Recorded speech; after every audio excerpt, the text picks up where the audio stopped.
ये करीब 19वीं सदी की शुरुआत की बात है, जब एक मशहूर जर्मन केमिस्ट ने तब के जाने माने एलिमेंट्स के क्लासिफिकेशन यानी कि वर्गीकरण की शुरुआत की थी। वो और कोई नहीं बल्कि योहान वुल्फगैंग डोबरीनर थे, जिन्होंने ऐसा किया था। उन्होंने उस समय में तब के जाने माने एलिमेंट्स को एक खास तरीके से वर्गीकृत किया था। उन्होंने सभी एलिमेंट्स को समूहों में बांट दिया और हर समूह में 3 एलिमेंट्स को रखा। क्या आपको लगता है कि इन 3 के समूह में एलिमेंट्स को यूं ही रख दिया गया? बिल्कुल भी नहीं। तो फिर वो कौन सा अनोखा तरीका है इन एलिमेंट्स को रखने का?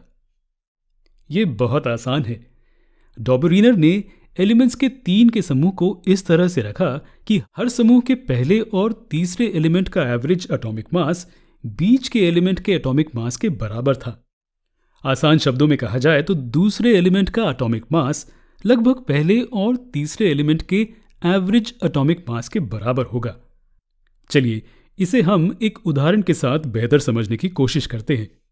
उन्होंने इन ट्रायड्स में से जिस एक ट्रायड के बारे में बताया, उसमें लिथियम, सोडियम और पोटेशियम थे। लिथियम का एटॉमिक मास है 6.9, जबकि पोटेशियम का है 39। तो अगर आप इनका एवरेज लेंगे तो आपको क्या मिलेगा? जी हां, आपको मिलेगा 23, और 23 है सोडियम का एटॉमिक मास।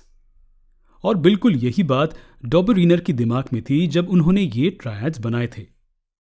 हालांकि ये वर्गीकरण का सबसे अच्छा तरीका नहीं है, क्योंकि सभी एलिमेंट्स इस प्रिंसिपल के हिसाब से नहीं चलते जब हम उन्हें ट्रायड्स में लगाते हैं।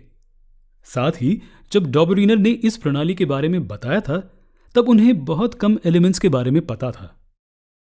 नए एलिमेंट्स की खोज के साथ एलिमेंट्स को ट्रायड्स में बांटने की इस प्रणाली ने काम नहीं किया। एलिमेंट्स को ट्रायड्स में बांटने के तरीके के बाद एक प्रणाली आई जिसमें एलिमेंट्स को 8 के समूह में बांटा गया।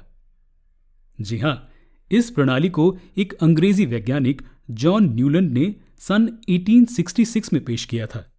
इसमें लगभग 56 एलिमेंट्स थे जो न्यूलैंड ने समूह में बांटे। उन्होंने सीधे एलिमेंट्स को उनके एटॉमिक मास के बढ़ते क्रम में लगाया। आखिर में उन्हें एहसास हुआ कि इन्हें इस तरह से लगाया जा सकता है कि हर 8वां एलिमेंट पहले एलिमेंट से मिलता हो। हैरान कर देने वाली बात यह थी कि इस अरेंजमेंट से उनके दिमाग में एक एनालॉजी आ गई। क्या आप सोच सकते हैं कि न्यूलैंड के दिमाग में क्या एनालॉजी आई? हम इसमें आपकी मदद करते हैं। ये ऑक्टेव्स की तरह है। जी हां, ऑक्टेव्स जो म्यूजिक में पाए जाते हैं। ऑक्टेव्स में हम देखते हैं कि हर 8वां नोट पहले नोट जैसा ही होता है। उन्होंने देखा कि श्रेणी का हर 8वां एलिमेंट पहले एलिमेंट से कई तरीकों से मिलता है। इस तरह से न्यूलैंड ने एलिमेंट्स को एक टेबल में लगाया।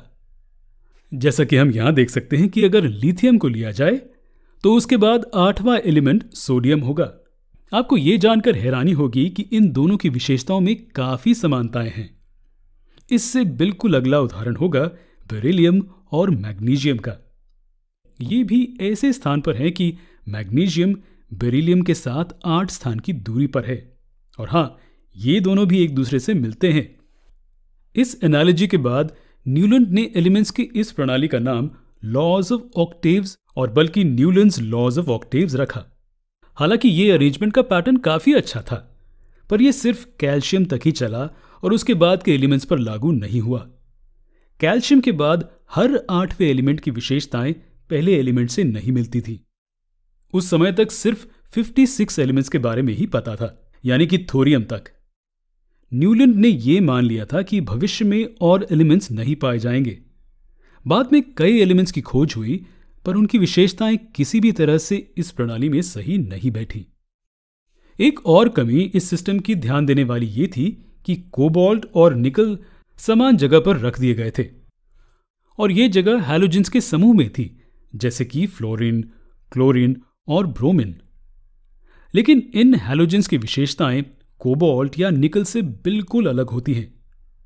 इन सभी कमियों की वजह से न्यूलैंड्स ऑक्टेव्स को भी खारिज करना पड़ा। बाद में एक सही और स्पष्ट प्रणाली आई जो मेंडलीव नामक रूस के एक केमिस्ट ने बताई। उन्होंने एलिमेंट्स को वर्गीकृत करने के लिए न सिर्फ एक सही नजरिया दिया, बल्कि मॉडर्न पीरियोडिक क्लासिफिकेशन की नींव भी रखी, जिसे हम आज आम तौर पर इस्तेमाल करते हैं।